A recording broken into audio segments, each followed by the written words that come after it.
The law was not given to minister life, but the law was given to minister death. Now, why did he give this? God wants to oppress us. God wants us to have guilt and shame. No. God wants us to come to a point where we are prepared and ready to receive salvation. Because for a person to be born again, the person has to hear. Hear what? Hear the gospel. Without the gospel being preached, no one can be born again. Because the gospel of grace is the power of God unto salvation. So even today, I can preach the law and minister what? Death. I can even make people cry. They might even cry and say, Lord, forgive me, forgive me, forgive me. But if the gospel of grace is not given, they don't have the power to be born again. That's why the gospel has to be preached. And the gospel is not about what I have to do. The gospel speaks about what Jesus performed for me on the cross. That's why the grace of God is appeared to all men.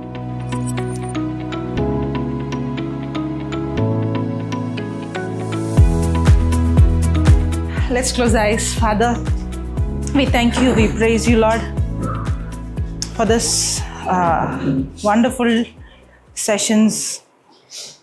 You've been speaking to us, revealing us the secrets and mysteries of your kingdom, Lord. Thank you, Lord. Thank you, Father.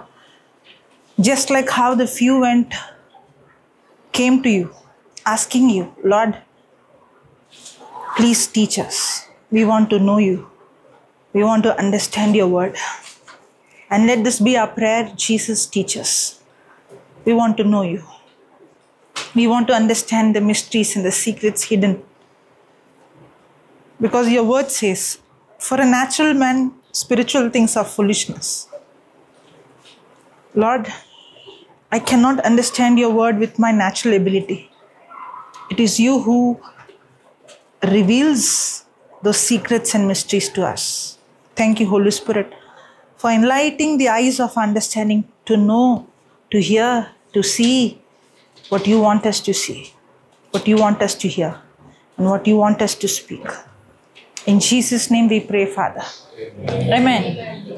Somebody was asking a question. Let me give her the mic. Oh, the reason I'm giving is the question is connected to what we are learning. That's why. Okay, brother was teaching about the offense and the salvation. When one person in the house, he gave the example of parents and children, where parents have received the word and they are saved, right? And it doesn't mean the children, if they are not received, they are like, we can see the examples in our own houses, right? Children are in their own world, and parents, we are spiritual, reading the word, everything we are doing. That means that children are not still saved. Parents are saved, right? When brother said this, then the question came in my mind, what about such people who are doing all the rituals, all the rituals in the sense, they are a Christian, they are listening the word, they are going to the retreat, going for the mass, all the things, but they have not received the word. When you are not received the word, then it is directly it gives a symbol that that person is not saved, right? When you do everything, but not receiving, accepting the word is not there, right? That person has not accepted the word, he is doing everything, all these years what we were there, in the same thing. Second thing is that, what about such people who are doing all these things, plus he has not accepted the word, and even he has hatred, he has unforgiveness. What happens to such people when they die in the same situation and go back? They have not received a salvation, right? Yes. So what about such people? Even though we are praying for those people to receive salvation, but till the end on this earth, till the end of their life, they have not received the word, neither they have come out of their unforgiveness or anything such. So what is about those people? Praise God. Thank you, Jesus. You want to add something, you can add, okay? I have another question to ask you. You are talking about parents who are born again, who have the word. What about parents who don't know the truth? What about their children? Yeah, at least here there is some chance that you can force, which might happen, where parents might try to create an environment where parents try to give them the word, then we also have a dialogue. If I don't tell, who will tell?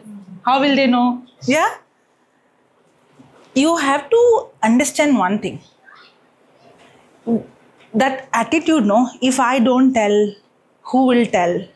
If I don't preach, who will preach?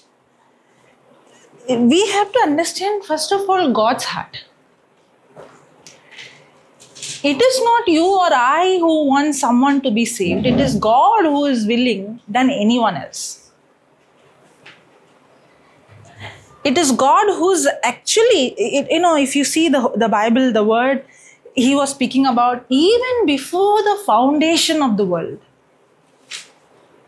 The Son of God slain for us, the Lamb of God slain for us. Even before the foundation, the book of Ephesians says that God chose us in Christ. Even before you were born, even before the world was created, even before Adam and Eve was created, God is the one who chose us in Christ. It is His plan for everyone. That's why the book of Titus says, the grace of God has appeared to some or all. So whether you are, as a parent, there or not there, God is still working. The grace of God has appeared to all men. We have to come out of this mindset that I have to bring somebody to Christ. If I don't bring, then that person is lost, is a wrong attitude. In fact, it is God who is drawing everyone towards Him right from the beginning. If you remember in the book of Romans, we were learning last session that God has revealed His Himself, His existence to everyone. The Bible says anyone who says there is no God is a fool. He has to be really a fool to say there is no God. Which God is next question.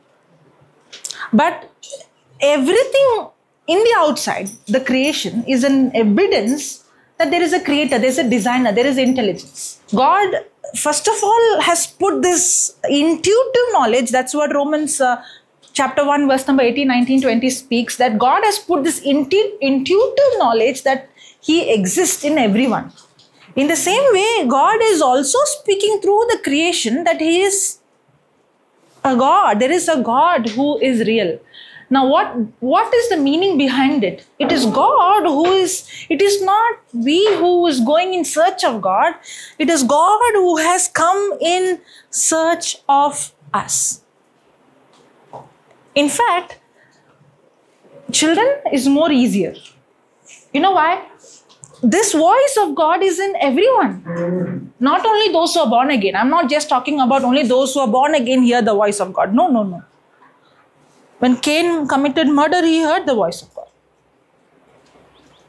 I see God speaking, the scripture very, very clearly says that God speaks to every single person.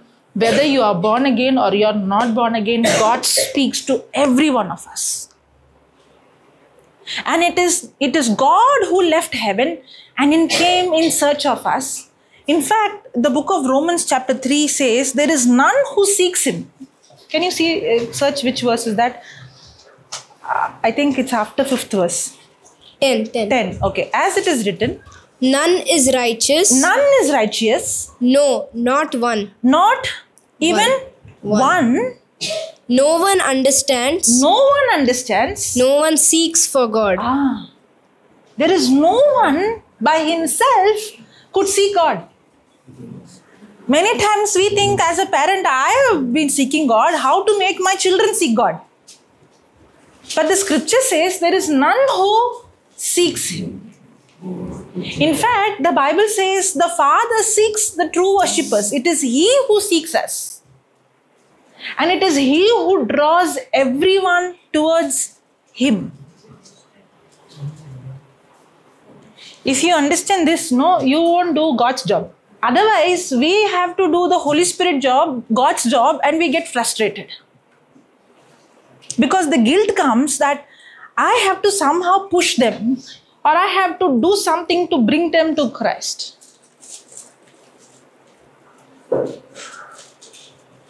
It's not that they don't know God.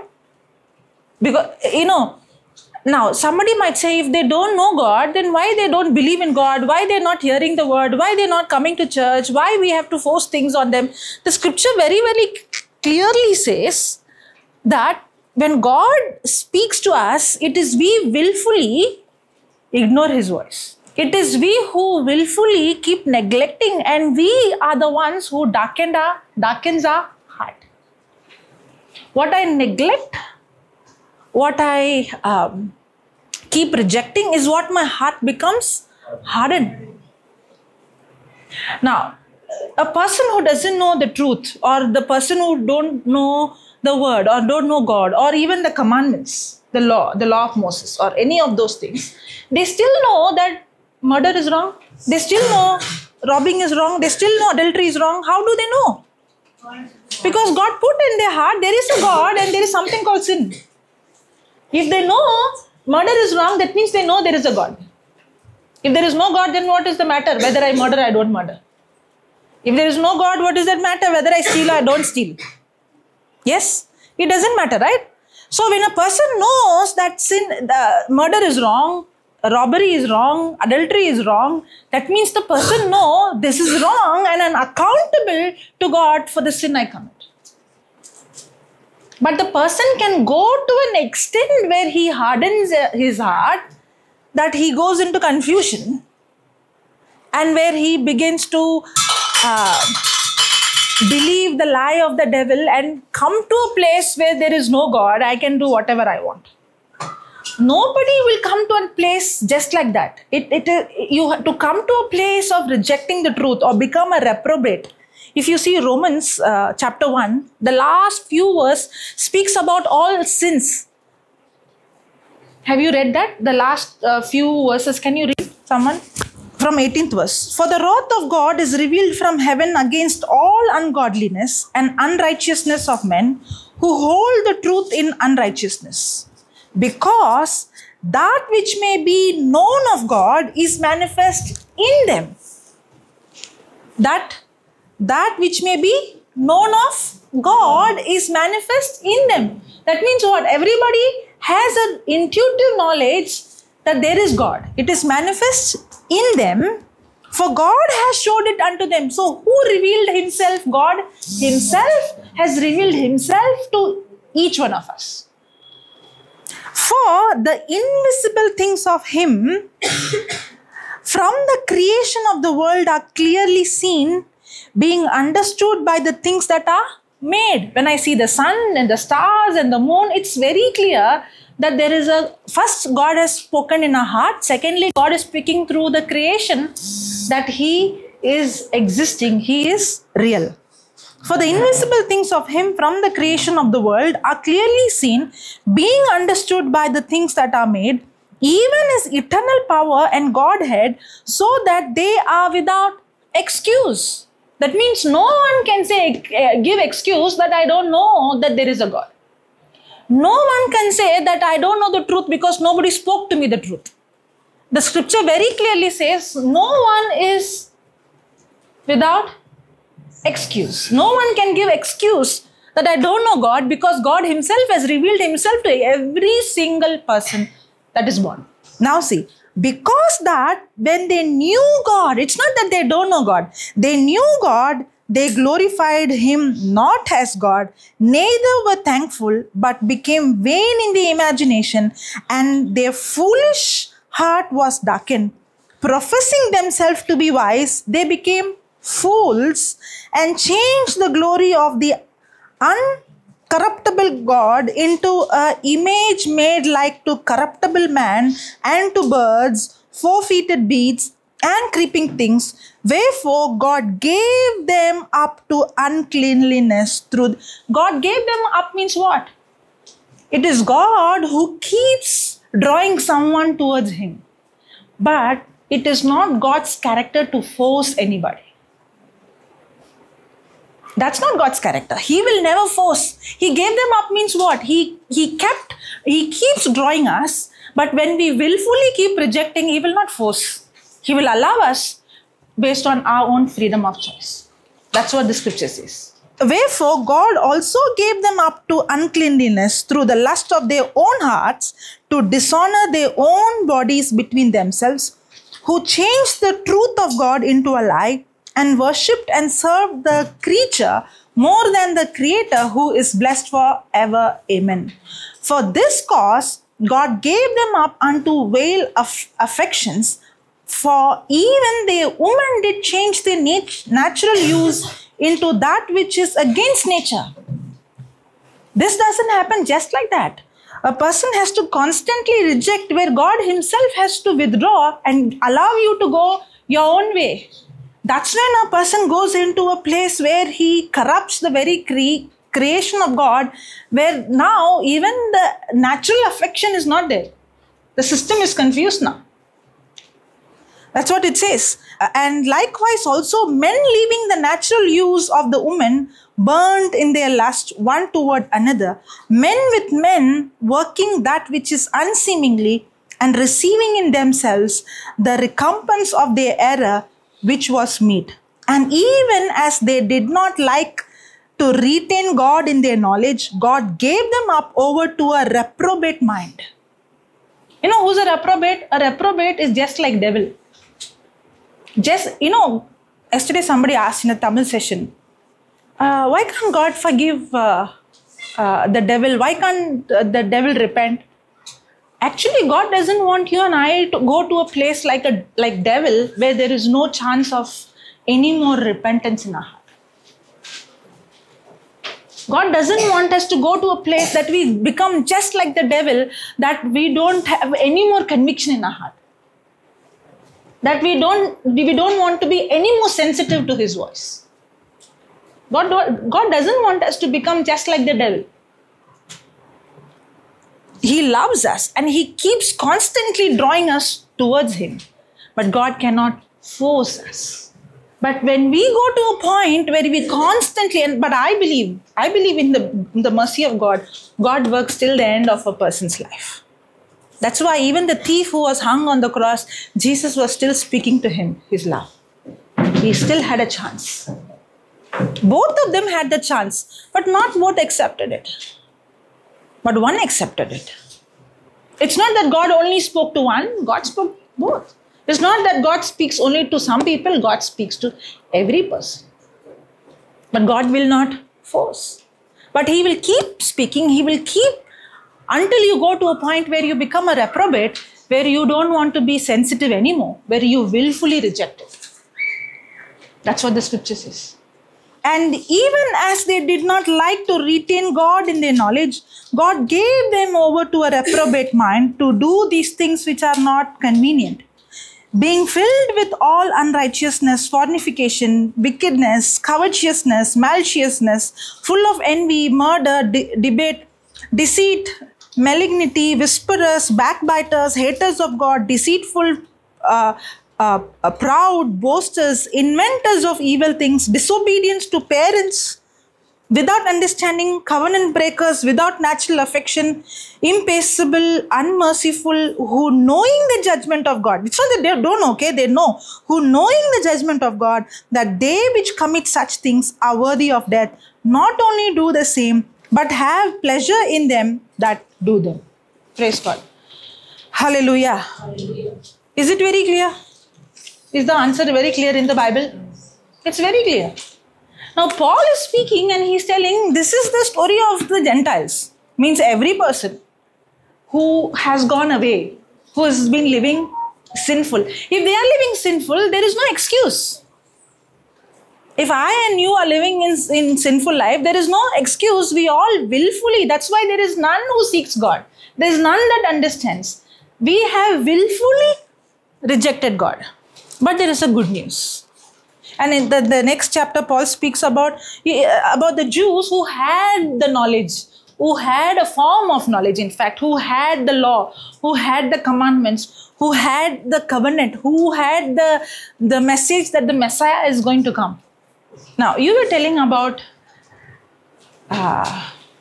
parents who doing the rituals or who are doing what is said right, who are keeping the law or who are doing what is right in the eyes of God.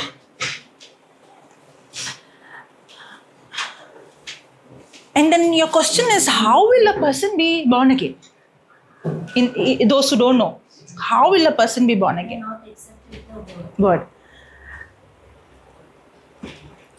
If you see in the old covenant, the commandments is given, the law is given. The next chapter, Romans 2, verse number 20. Can you read that? Verse number 20. Behold, thou art called a Jew and retest in the law and makes thy boast of God. your boast of God. They are boasting that I know God. They are boasting that we know the law. They are boasting that we have the commandments. The Jews have the covenant with God. Abraham had a covenant with God. Even they are waiting for the Messiah to come. They have been given the law through Moses. Now they have this knowledge. They have this commandment. They have this covenant. Yes. And they are boasting that we have the truth or we know the truth or we have the covenant. Yes. Then? And knows his will. And knows his will. And approve the things that are more excellent. And approve the things that are more excellent. Being instructed out of the law. Being instructed out of the law. And are confident. And are confident that thou thyself art a guide of the blind. They are very confident that they are the guide to the blind. Means what? The whole world doesn't know the truth. The world doesn't know God. In fact, they have become like sinners, what we read in chapter 1. But they have the truth and now they have become the instructors for those who are blind. Yeah. Then? A light of them which are in darkness. An instructor of the foolish. A teacher of babe. A teacher of babe. Which has the form of knowledge. Which has the form of knowledge. Okay, just stop there, okay? Now, they had a form of knowledge. Did they have the full knowledge or did they have a form of knowledge? They had the form of knowledge. We've been learning about born again. When we learn on the sower and the seed, the first thing is the person hears the word, and when the person hears the word, the hearing of the word gives the person the ability to believe the word. Correct? And when the person believes the word, that's when the person is born again. Now, they also heard the word, but what they heard was only a form of the knowledge. That's why Paul is saying the gospel of God in Acts chapter 20-24 is saying the gospel of God is the gospel of grace. The gospel of God is the gospel of grace. In Romans, before he speaks about the reprobate and all, in Romans chapter 1 verse number 16, he says, the gospel of grace is the power of God unto salvation. The gospel of grace is the power of God unto salvation. The Jews had a form of knowledge, but they did not have the knowledge of the gospel. They did not have the complete knowledge. Praise God. And the law of Moses, it was a form of knowledge that they understand there is a God and He is a real God. And they understand that the law demands from them that I should not steal, I should not kill, I should not.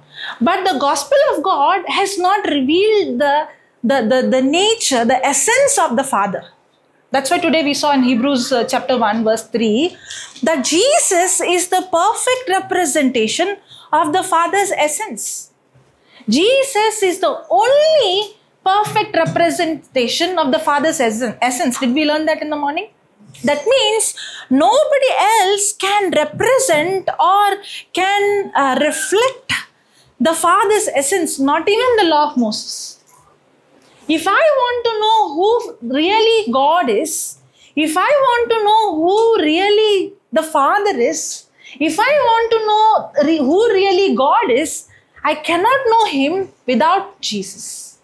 So none of them before Jesus can know God because Jesus is the only way. Are you getting it? That's why Jesus is telling to the disciples, those who were before you were longing to have what you have now. Those who were before you were longing to hear what you are hearing now. Those who were before you were longing because they had knowledge, but they had only a form of knowledge. Are you getting it? That's why Jesus is telling, to you is the secret revealed, to you is this mystery revealed.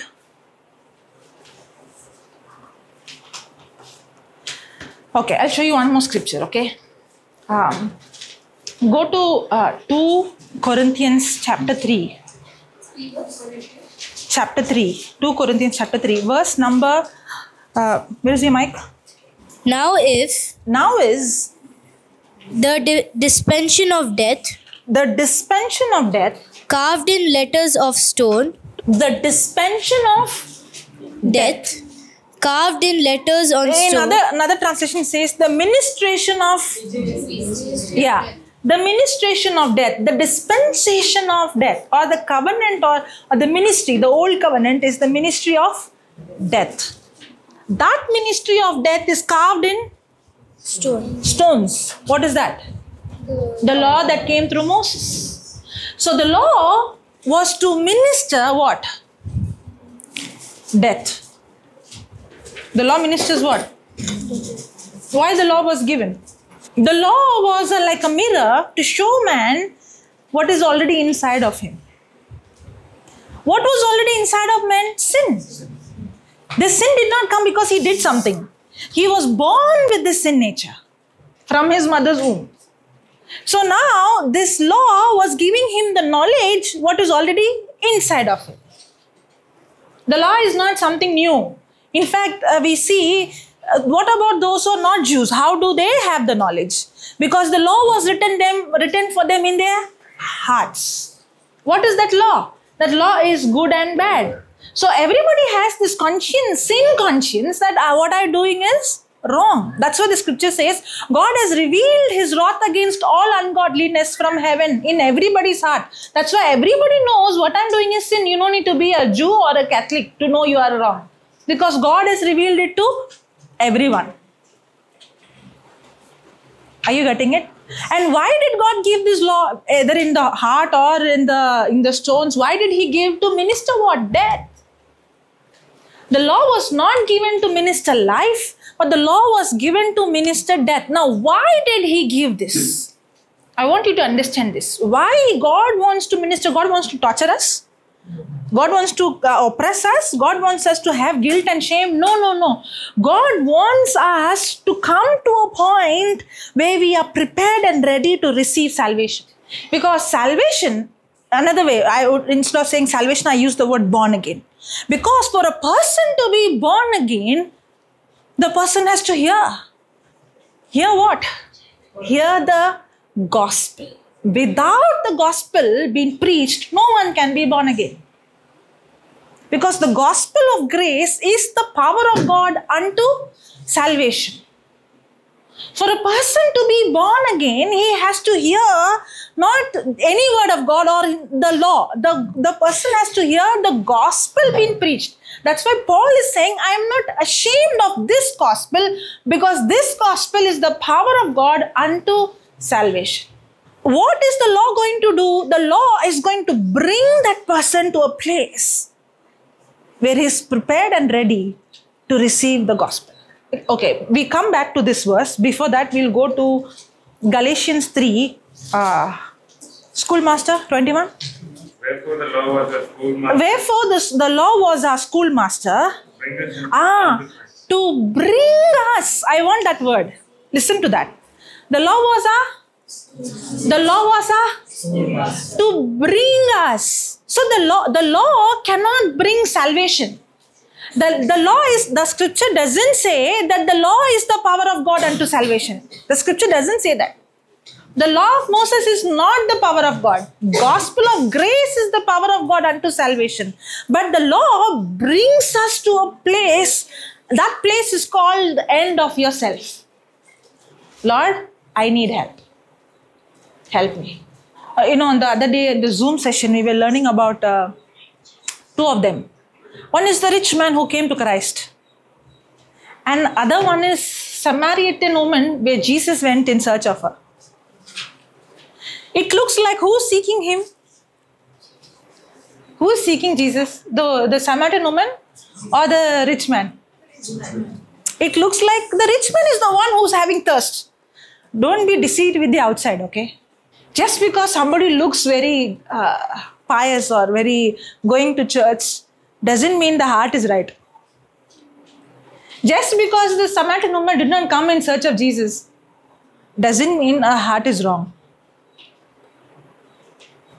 You cannot, in fact, the rich man came in search of Jesus, but Jesus went in search of the Samaritan woman.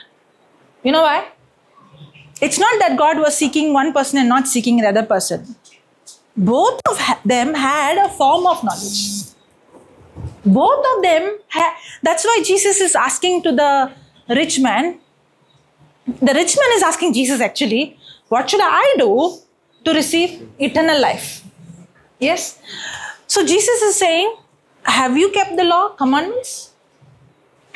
You shall not steal, you shall not commit adultery. Yeah? All these things. What is the rich man saying? I have been following this right from my childhood. Now, the law is not given to anyone for them to prove their right. The law is to bring them to Christ. Means what? The law was given so that they realize that I failed miserably. That's what Romans chapter 3 verse number 19 and 20 says. Can somebody read that? Romans 3, 19 and 20. Now we know that whatever the law says, it speaks to those who are under the law. So that every mouth, the law was given to stop everybody's mouth. So that every mouth may be stopped. And the whole world may be held accountable. To God. For by the works of the law, no human being will be justified. What is this fellow telling? I am justified. But what is the scripture saying? No human being can be justified by the law. Then next. Since through the law comes the knowledge of sin. The law is not given for him to justify and say, yeah, I kept from. He's a big liar, in fact. Obviously he's a liar because the scripture says no man is justified by the law. The scripture says very clearly there is none who's righteous. But he is telling I'm righteous because I kept the law. He is the biggest liar.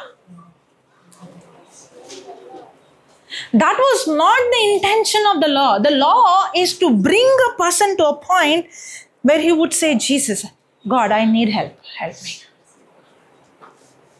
Now, when it came to the Samaritan woman, okay, the law has already done his job. In fact, when Jesus said, I want a drink, she's like, how can you ask me, a Jew? We Samaritan has violated the covenant. We are rejected. And among the rejected, I am the biggest sinner. She is even feeling ashamed to come in the public. That's why she comes when no one. Jew was not supposed to have anything with the Gentiles. Forget. These people are mixed, no? And God judged them. If you read in the Old Covenant, God judged them. They were punished. Lions were sent inside to punish them. Now, Jesus is telling, give me a drink. And she's like, you, a Jew, first of all talking to me, and secondly, you, Jew, asking me for a drink? And then Jesus is saying, if only you know who you are speaking to, you will ask me and I will give you living water. That fellow is coming and asking, I want eternal life. He is telling him, did you keep all the law? This one is saying, I am a sinner and I am an outcast. For him, he is saying, if only you would know who am I would give you living water, and if you drink, you will not thirst again. And then she's changed the topic. How can you give? Are you bigger than the prophet Jacob and all those things? Then Jesus says, bring your husband. And then he said, I don't have. You rightly said you don't have husband. You had 5 husbands, and the one you are living now is not your husband.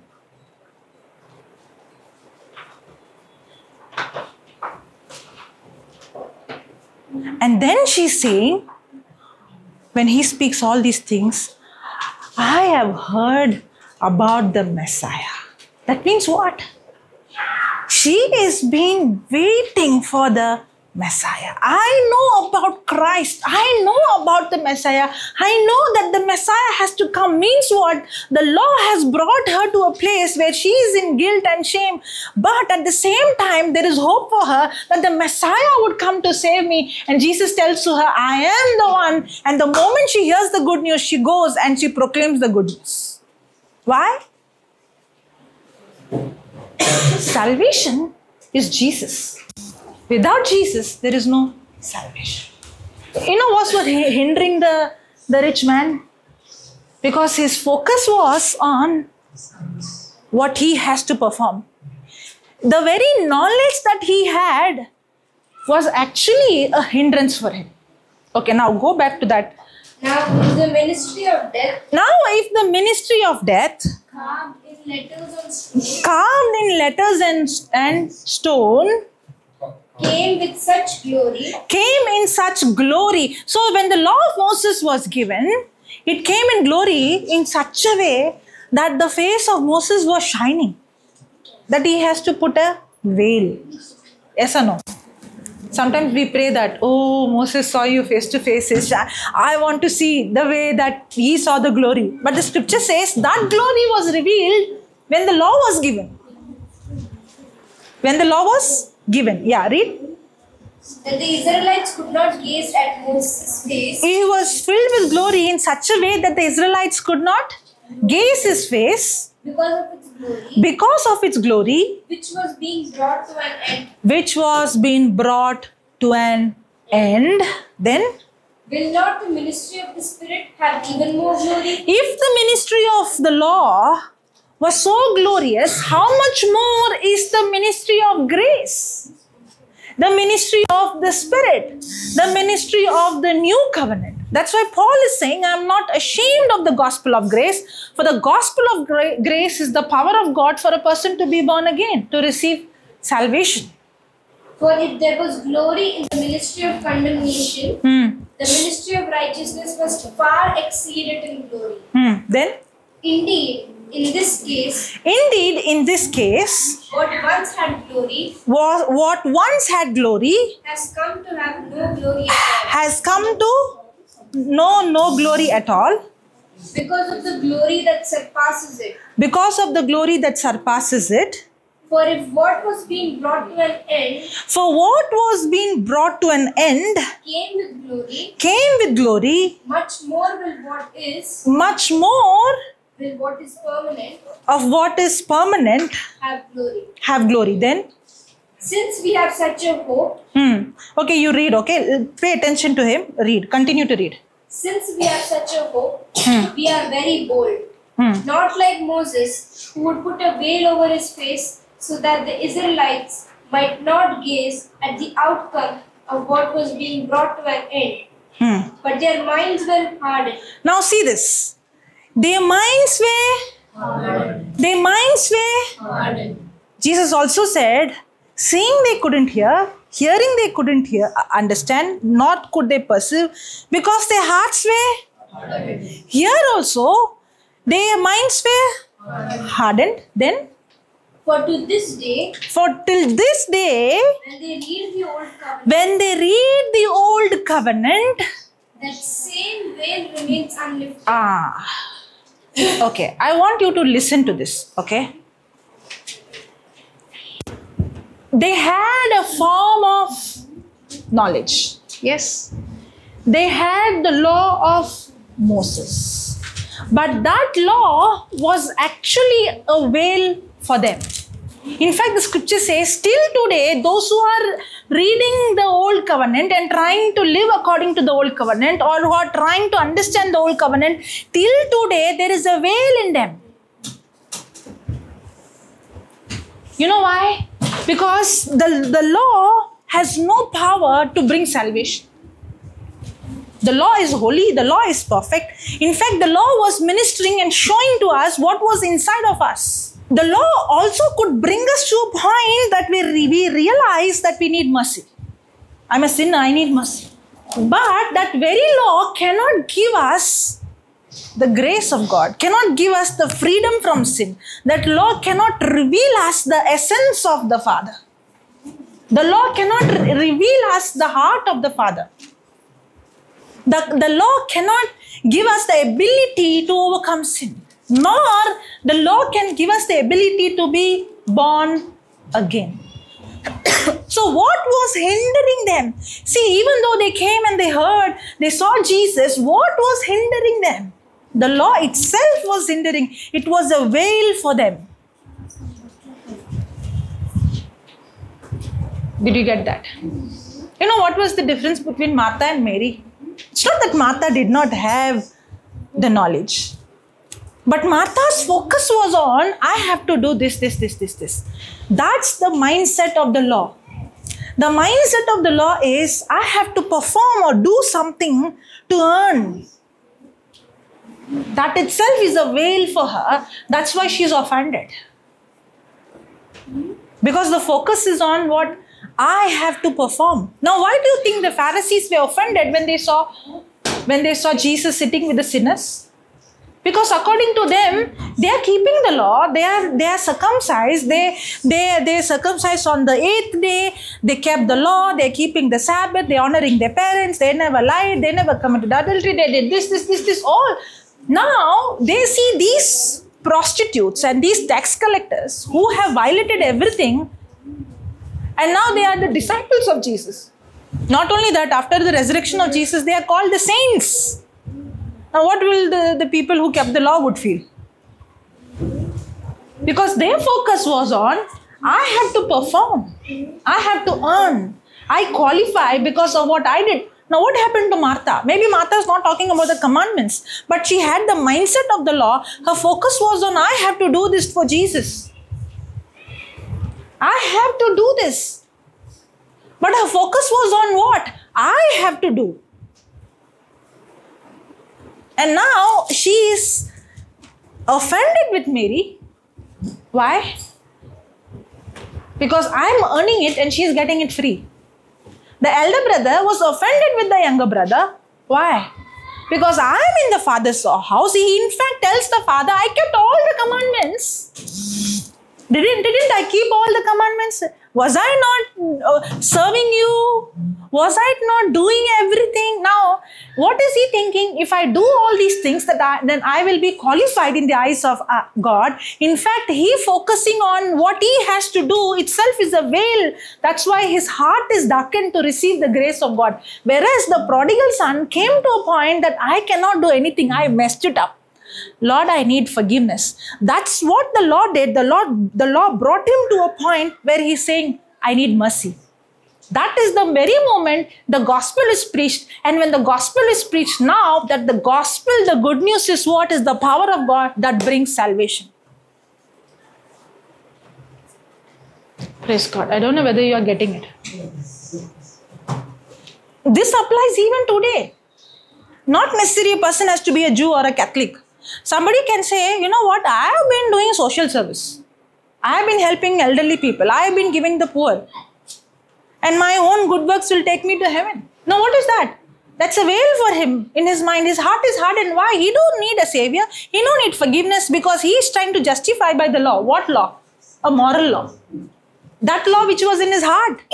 Now that law is not given in the heart for you to justify. That law is in the heart for every person to come to a point to respond to that voice that is drawing that person to Christ. That's why the Holy Spirit is drawing every person to Christ. A person can say, I'm not a Jew, I'm not a Catholic, I'm not a Christian, but yet the person is having that moral law in his heart where he's trying to justify and say, I don't need forgiveness. My karma will save me. My good works and my charities will save me. But then what about your secret life? Everybody has that. What about the sins that is hidden? What about those sinful thoughts that we have? What happens if all those thoughts which are there will be put on a big screen? We might be thinking so holy. Oh my God, I thought this fellow is so holy. Such corruption coming out. Thank God for the blood of Jesus here. Because everything comes in the light. If it is not washed by the blood of Jesus.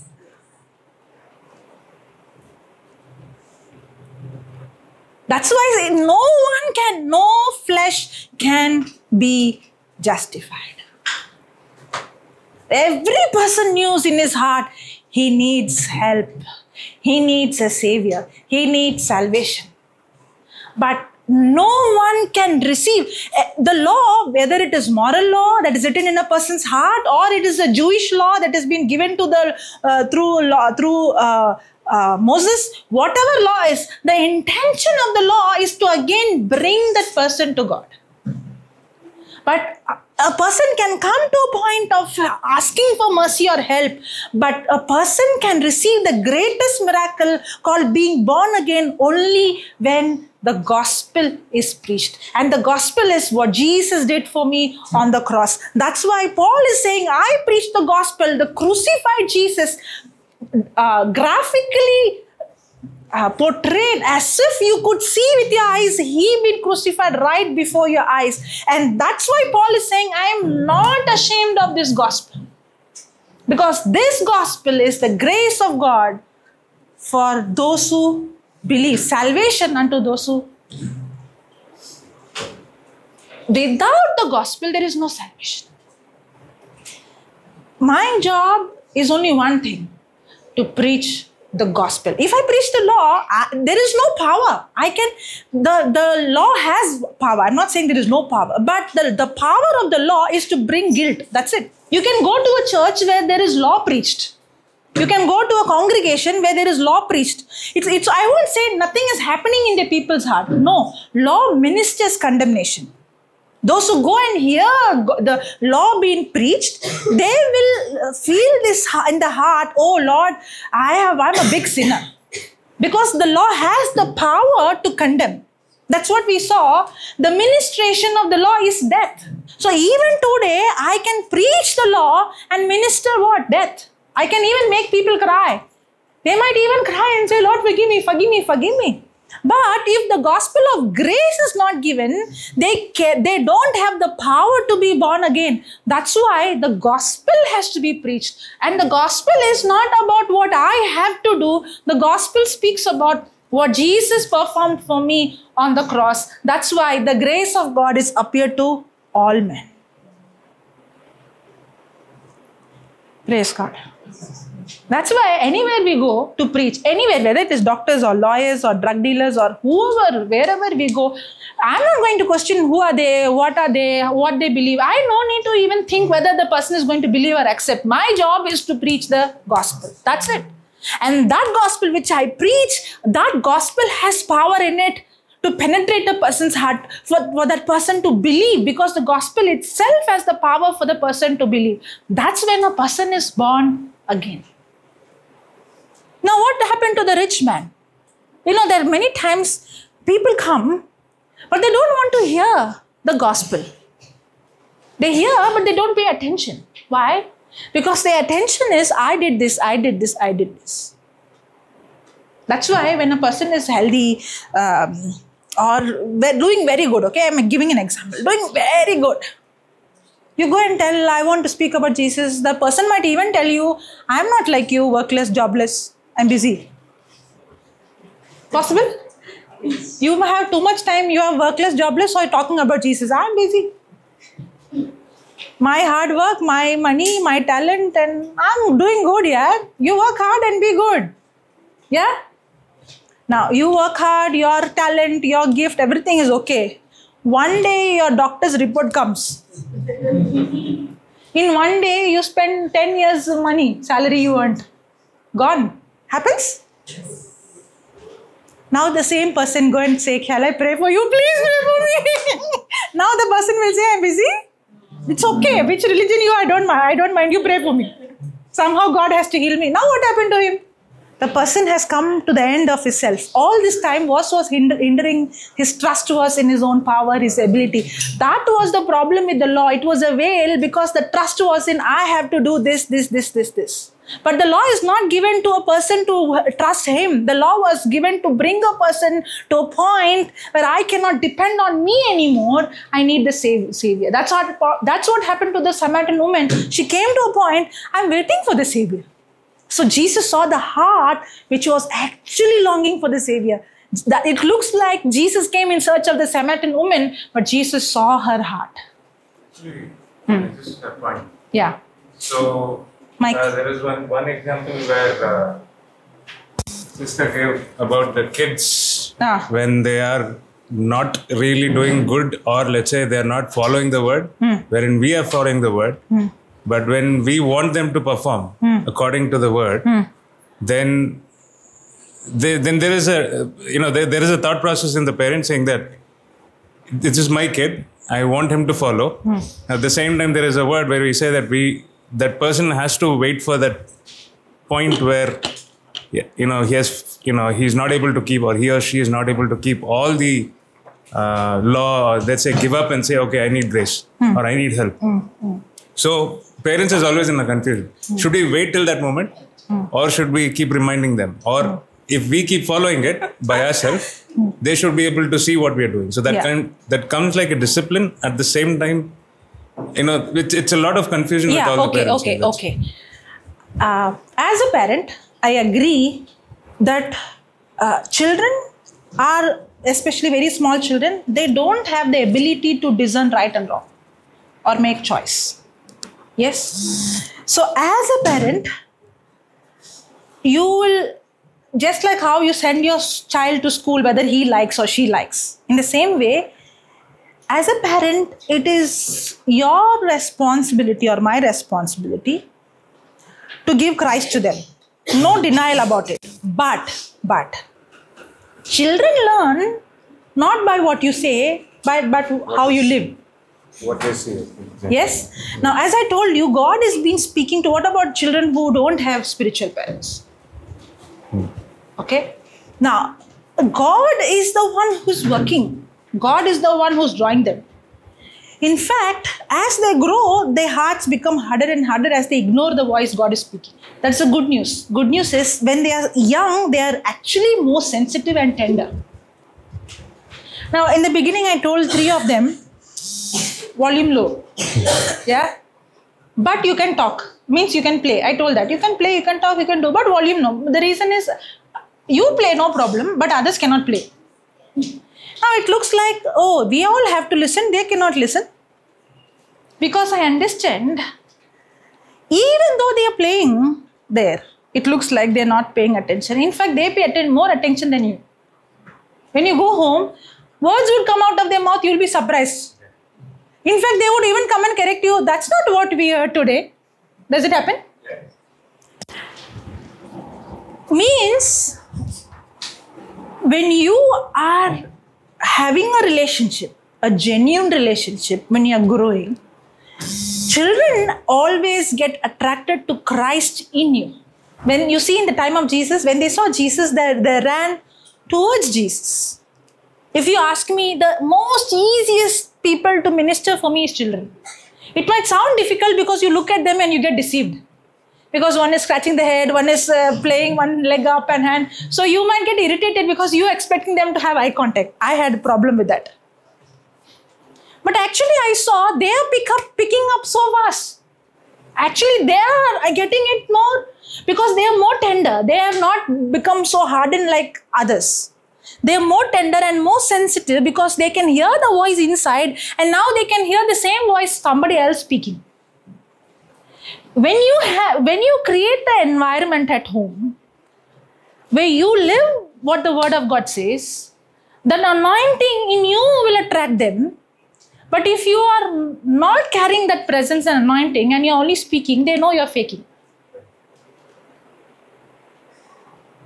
Praise God. It's not difficult to give small children Christ. It is not difficult at all. In fact, the problem is you come with tradition and you put them off.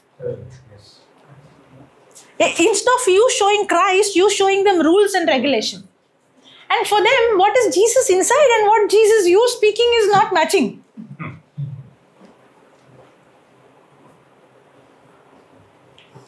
Praise God. Now somebody might say, oh, they're not born again, they have Jesus. 100% they have Jesus inside. I'm sure about it. I'm sure there is no babies in hell. But there are full of babies and children in heaven. Because until a person comes to a place of making choice, before that state, that person is innocent. God will never be accountable to an innocent. God is always accountable to the one who is willingly rejecting the Messiah. Praise God. That's why as parents, we have to assure them what God is already talking to them. We have to assure them, and that draws them. And what you keep planting now is going to help them even when they grow. But as they grow and they come to a point of maturity, now you should not deal them as children. You have to give them you have to help them to make the right choice. You cannot make choice for them, but as parents, you can always help them to make right choice. And the good news is they're looking at the fruit in your life. They would see people in the world and see you, and that anointing in your life was what the grace of God is, the power of God that flows through you is what is going to help them. Even if you see for some time they're going out, they'll come back. Like the prodigal son who has tasted the father's love, he went back, but he came back because he knew what was in the father's house.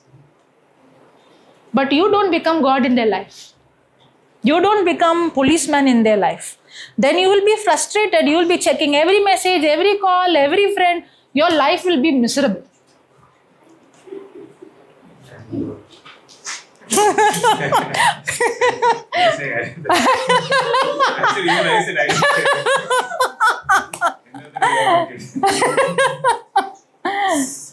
Praise God. It's love, the reason why you are like that. But remember, God is the father, real father for them. And real mother for them. And He cares more than you care. And He wants you to operate in faith so that He can intervene in their life. But if you constantly operate in fear, it's you who's hindering the Spirit of God to work in their life. My mother, she was not having grace, understanding, truth and all those things.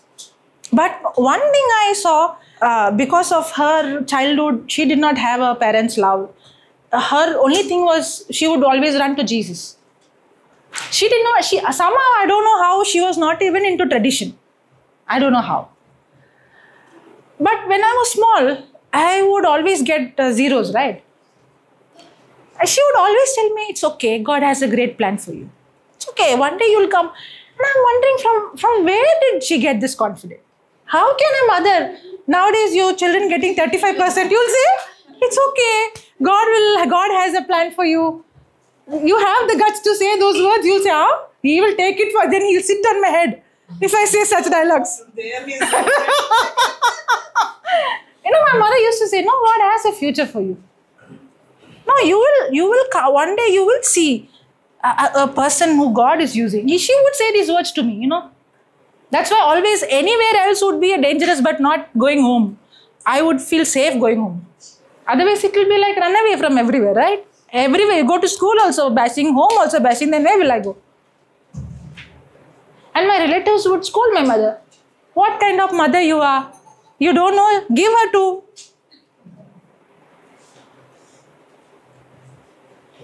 Praise God. But what was she doing? She's saying, I'm not God in her life. God is God in her life. I can't deal this, nor I can change this. But my God can change her. My job is to love her. God's job is to change her. But if she is going to take God's role and say, I am going to change her, then she has to hold her head like this and sit. No peace at home. None of them will have peace at home. That's what Jesus is saying. Look at Mary. What happened to Martha?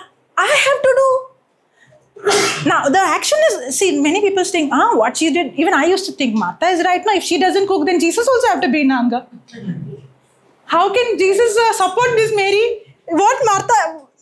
Somebody has to go and do the job, no? Somebody has to do the cooking work, no? Today we call. On those days, they don't have call and order. Yes or no? It looks like you all are privileged. What will Martha do? The problem was not her cooking. The problem was her attitude. Her attitude was on, I am doing this. Rather than what Jesus did for me. If her trust would have been on Jesus, maybe the food would have multiplied there. She would have seen the power of God manifest. Praise God. I'm not saying that's what would have happened. That's my own imagination. Now don't ask me where it is written. Praise God. That's why she was offended. That's what she was angry. She was angry with whom? With Jesus. Jesus, why can't you tell her? She was angry with Mary and she was angry with Jesus. What about the Pharisees? They were offended with Jesus. They were offended with his disciples. Why? Because they thought they have knowledge, but they had only a form of knowledge. In fact, the knowledge they had themselves was a veil for them that they couldn't see the grace of God. But those who understood, heard the gospel, those who heard the gospel, who heard the word, who heard Messiah, what Jesus did, that gospel is the incorruptible seed. When a person receives that gospel is when the person is born again. That's why Jesus is saying there is only one thing needed, Martha, and that one thing Mary has chosen. What is that? Her focus was not on what she has to perform. Her focus was on what Jesus has for her. And that's grace. The Bible also says the father chastises the children. The Bible also says the father disciplines the child. That's why I'm saying there is an age till when they are children where they don't have the ability to choose right and wrong. That's why the law was like a schoolmaster, because a person who's not born again has no ability to discern or to understand. Until a person is not, that's why the first point is what? Understanding. This understanding will never come unless the person is born again. In the same way, a child doesn't have the understanding of good or bad. So the parent has to be like a schoolmaster. The parent has to discipline the child. If you don't discipline, you're willfully allowing the child to go astray. The child is going to jump, you'll say, I am a loving parent, do whatever you want. No, you tell the child, if you go next time to the balcony or you try to put your leg, I'll beat you up. If you don't say that, there is no love in you.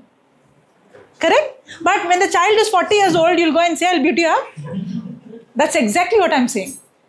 When the child is treat the child as a child with love, because not everything you can make the child to understand, because it's a child, ignorant.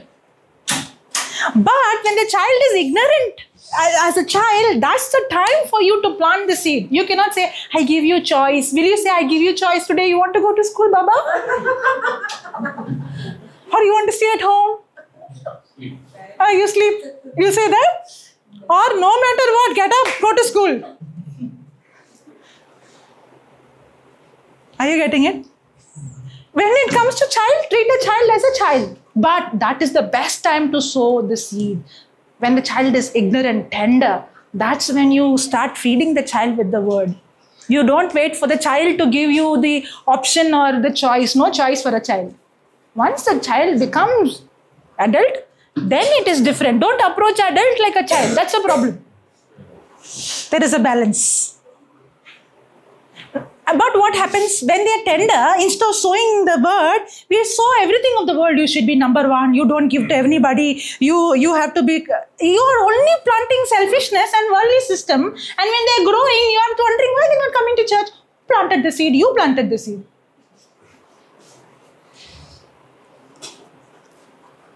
Reading the Bible is okay, no problem. But today exam you have to. So what is important for you, for the child?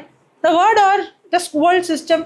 You are ingraining in them that education and money and status and all those things is first and other things comes next. And then when they grow and when you don't see the character, now you're crying. And now you're forcing what you should have forced when they are small. You did not do what you have to do when they are child, and when they are teenagers, you are crying that they are not listening to you. That's the problem. Praise God. So, parents who have children, please discipline your children. That's not grace. If you don't discipline, then you don't love your child. Now children are like, oh, what signals have been passed, you know? Okay, now parents are like, thank God you said that. I think children thought that you are in their favor. There is balance. There is balance. There is balance. Yeah, they are balanced. Praise God. But one thing I understood, this session, they were fully attentive. Praise God. Okay. Thanks and praise to Jesus. Thank you, Abba Father, for this mighty time, Lord Jesus. From morning till now, Lord Jesus, you have given us the grace to hear your voice, Lord Jesus, through your word. Thank you, Holy Spirit, for opening our spiritual ears, our eyes, our minds, Lord, towards your word that revealed your gospel truth, Lord. Thank you, Holy Spirit. This gospel truth has brought salvation in everybody's life, Lord Jesus. Thank you, Holy Lord, that every time we hear your voice, Lord, through your word, we walk in the presence of your Holy Spirit that guides as a light to our feet. Thank you, Holy Spirit, for teaching us to be the righteousness, Lord Jesus, righteousness of you, Lord Jesus. Thank you, Lord, for making us your children. Every time we listen your voice, Lord, we are so closer to you. And you have prepared our hearts, Lord Jesus, every time to receive your word. And that harvest, that manifestation has already come in our lives, in everybody's life, in 100 folds, Lord Jesus. Not only being in the first, second, or third, but we are all moving towards your plan to reach the harvest, to see that harvest in 100 folds. Thank you, Lord Jesus, for this mighty time. Thank you for working in our lives. Thank you, Jesus. Thank you for everything. Thank you for this time. Thank you for gathering us in your mighty name. Thank you, Lord, for your spiritual food. Thank you, Lord. We make this prayer in the mighty name of Jesus. Amen. Amen. Amen.